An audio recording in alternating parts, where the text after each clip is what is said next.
दोस्तों, नमस्कार। मैं प्रदीप शेखर। आज जो संस्कृत डिपार्टमेंट की जो भर्ती है, ये फर्स्ट ग्रेड की आनी है, सेकंड ग्रेड की आनी है, परंतु वो क्या है कि अभी तक थर्ड ग्रेड की भर्ती नहीं आई है ना। तो थर्ड ग्रेड की भर्ती आएगी भी, बिल्कुल आएगी। और ये आपकी आचार संहिता समाप्त हो जाएगी, उसके बाद में आएगी लेवल 1 और लेवल 2। दोनों के लिए पद क्या है, खाली है। और फर्स्ट ग्रेड और सेकंड ग्रेड के एग्जाम हो जाएंगे आचार संहिता के बाद में। फर्स्ट ग्रेड, आपकी फर्स्ट ग्रेड और सेकंड ग्रेड, इन दोनों के पोस्ट आपने देख के दी है और इन दोनों के आपने फॉर्म पे फिल कर दिए हैं SSO ID से। और इन दोनों की जो भर्ती है वो आपकी आचार संहिता के बाद में हो जाएगी। इसमें 40%, इसमें वो ही है पुराना पैटर्न है 40%। और सेकंड ग्रेड में भी लगभग दोनों पेपरों के अंदर 40% का ही रेशियो लागू किया गया है ना। तो वही सबसे मोटी बात यही है कि अध्यापक ग्रेड थर्ड की भर्ती की जो तैयारी कर रहे हैं ना, जिनकी पात्रता एग्जाम हो चुकी है, जिनकी पात्रता एग्जाम हो चुकी है, वो इस भर्ती की तैयारी करें। अध्यापक लेवल फर्स्ट और अध्यापक लेवल सेकंड। इनके जो मोटे पद हैं वो 2000 प्लस आने की संभावना रहेगी। 2000 प्लस का मतलब क्या है कि लेवल फर्स्ट के अंदर लगभग आप ये मानो कि 1100 प्लस पद ही आएंगे, है ना। 1100 प्लस पद ही लेवल फर्स्ट के आएंगे और लेवल सेकंड के लगभग आप ये 1500 प्लस मानो, ठीक है। तो लगभग 0, 6 और ये 2600 के ऊपर लगभग 3000 पद और लगभग इसमें जुड़ सकते हैं। भाई प्लस बताए मैंने ना, ये तो आएंगे प्लस में, इसमें और जुड़ जाएंगे। लगभग आपकी ये जो भर्ती है 3 और 4000 के बीच में आएगी। 3000 प्लस 4000 शायद हो सकता है और भी पद भाई इसमें जुड़े हुए हो। तो जो विद्यार्थी इसकी तैयारी कर रहे हैं लेवल अध्यापक थर्ड ग्रेड की, वो विद्यार्थी क्या काम करें, अपने लगातार तैयारी रखें। और अध्यापक जो मतलब जो सिलेबस सेम था वही सिलेबस है भाई, जो रीट मेंस का सिलेबस था वही। जिनके SS है SST वो SS, मैथ साइंस है वो मैथ साइंस सब्जेक्ट होगा, इसमें जीके होगा और कंप्यूटर होगा और शिक्षण विधियां होगी। ये सेम टू सेम वही सिलेबस है ना।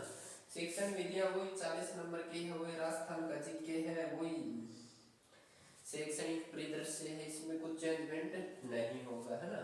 अध्यापक लेवल फर्स्ट और अध्यापक लेवल सेकंड दोनों के अंदर आपको बहुत अच्छे वैकेंसी देखने को मिलेगी, है ना। अब बात आती है कि ये भर्ती आई क्यों नहीं अभी तक। जैसे ही इस भर्ती की शुरुआत होने वाली थी उसी टाइम पे अपने राजस्थान में विधानसभा के चुनाव आ गए, है ना। उस टाइम पे विधानसभा के चुनाव में आचार संहिता लगी, न फर्स्ट ग्रेड की विज्ञप्ति जारी हुई, न सेकंड ग्रेड की, न रीट पात्रता की, सरकार पे चेंज हो गई। उसके बाद में टाइम जैसे जैसे बढ़ता गया निकलता गया, उसके बाद में फिर अब लोकसभा के चुनाव आ गए। तो लोकसभा के चुनाव आने की वजह से क्या है कि अपने राजस्थान में थोड़ा बहुत क्या है एक भावना चाहिए ना। 4 जून के बाद में कहते हैं कि रिजल्ट डिक्लेयर होगा, उसके बाद में कुछ कमेटी बैठेगी, कमेटी बैठने के बाद में DPC वगैरह होगी, ट्रांसफर भी होंगे थर्ड ग्रेड अध्यापकों के और प्रमोशन भी होंगे। देखते हैं क्या क्या होता है।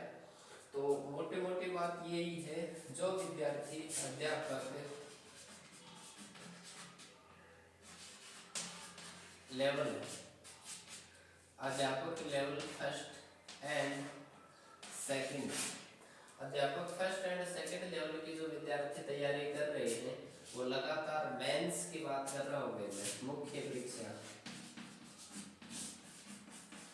मुख्य परीक्षा की जो विद्यार्थी तैयारी कर रहे हैं वो लगातार तैयारी करते रहें। आपको संस्कृत शिक्षा विभाग की भर्ती बहुत ही जल्द देखने को मिलेगी।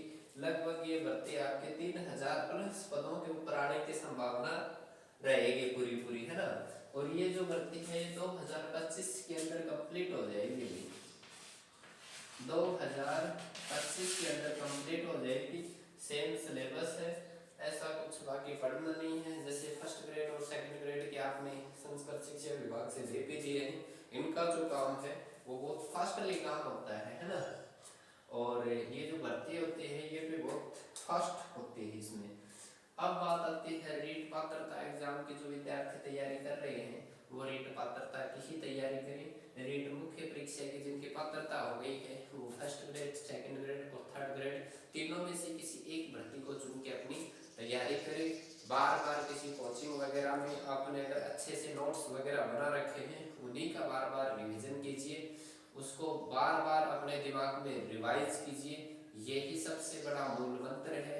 चाहे आप किसी भी कोचिंग वगैरह में चले जाना, बार बार वही ग्रंथ लिखवाए जाएंगे। मैं भी बहुत सारी कोचिंगों में लगभग 10 या 15 कोचिंगों में की भी है मेरी, परंतु उसमें कोई सार गर्भित वाली बात नहीं निकली, है ना। लास्ट में पढ़ना खुद ही को पड़ा और अपने बेस के ऊपर ही सब कुछ तैयार करना पड़ेगा। अगर आपके पास पैसे हैं बहुत सारे तो भाई उस कोचिंगों वगैरह में अपना टाइम खराब करते रहो और ऐसे ही मैराथन क्लास से कोचिंगों में लगते रहेंगे और ऐसे ही आपका टाइम है वो बीतता रहेगा। भर्तियों का पंचवर्षीय योजना क्रम आपके अनुसार चलता रहेगा, है ना। तो मैं सत्य कहता हूँ, सत्य हमेशा कड़वा होता है। जैसे नीम होता है, नीम को लोग खाते तो हैं, लगता तो कड़वा है परंतु सेहत के लिए बहुत अच्छा होता है, है ना। तो मेरा मानना यही है और जैसा आपकी मर्जी है वैसा आप समझो। मेरा तो यही कर्तव्य था कि आप फर्स्ट ग्रेड की तैयारी कर रहे हो तो फर्स्ट ग्रेड की ही तैयारी कीजिए। फर्स्ट ग्रेड के वो भी विद्यार्थी तैयारी करें जो मतलब लगभग 3 या 4 एग्जाम जिसने दे दिए, मेरी बात समझ रहे हो, जिसने 3 या 4 एग्जाम दे दिए हैं फर्स्ट ग्रेड की वो फर्स्ट ग्रेड की तैयारी करें। सेकंड ग्रेड के जिसने 3 या 4 एग्जाम दे दिए हैं वो सेकंड ग्रेड की करें।